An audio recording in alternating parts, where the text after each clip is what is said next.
அவர் யாருன்னு உங்களுக்கு தெரியும். யாரு? ராசா. ஆடியோ ஒன்றை இணையதளத்தில் கூட்டணியில் இடம் பெற்றிருந்து அந்த அமைச்சர் கைது செய்யப்பட்டு சிறையில் அடைக்கப்பட்டார். அடிச்சாங்களா? எப்போ?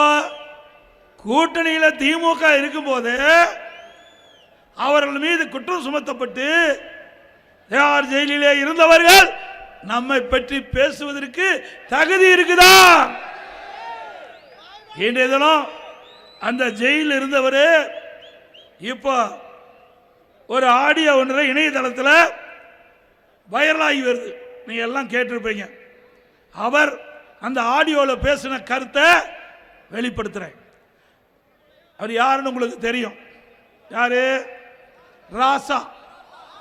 யாரு? அவர் ஆடியோவில் பேசி வலைதளத்தில் வைரலா பரவி வருது. இப்ப நீங்க போய் கேட்டு பாருங்க, அப்படியே வலைதளத்தில் கேட்டு பாருங்க. அதில் வந்த செய்தி சொல்றேன். திமுகவினர் கனிமொழிக்கு காட்டிய அக்கறையை ராசாவுக்கு காட்டவில்லை. கனிமொழி கைதாகும் வரை ராசா கட்சி நிர்வாகிகள் யாரும் எட்டி பார்க்கவில்லை என்று ஆதங்கப்படுறார்.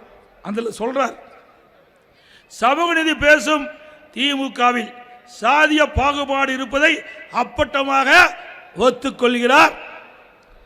கலைஞர் டிவிக்கு பணம் சென்றதை ராசா ஒப்புக்கொள்கிறார். கலைஞரின் இறுதி காலத்தில் ஸ்டாலின் அவரை கைதி போலத்தான் வைத்திருந்தார்.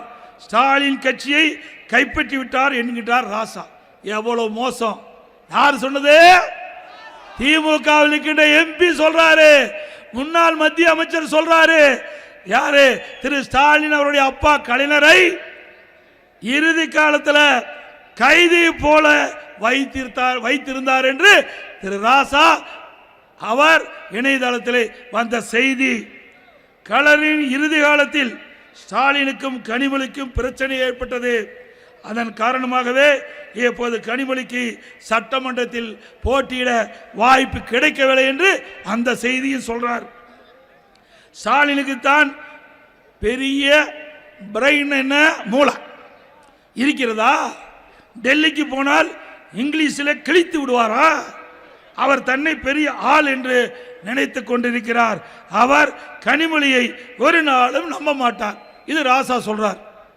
என்னை எப்போதும் கட்சியில் வெளியே தள்ள முடியாது. என்னை எப்போதும் கட்சியில் இருந்து வெளியே தள்ள முடியாது.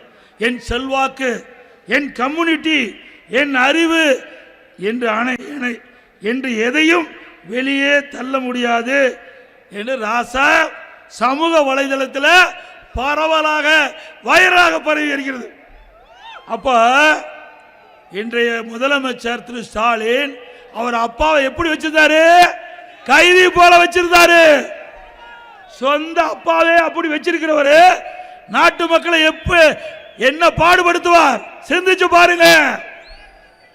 நாங்க அப்பொழுதே சொன்னோம், யாரு நம்பல. இன்றைக்கு பூனைக்குட்டி வெளியில வந்து விட்டது.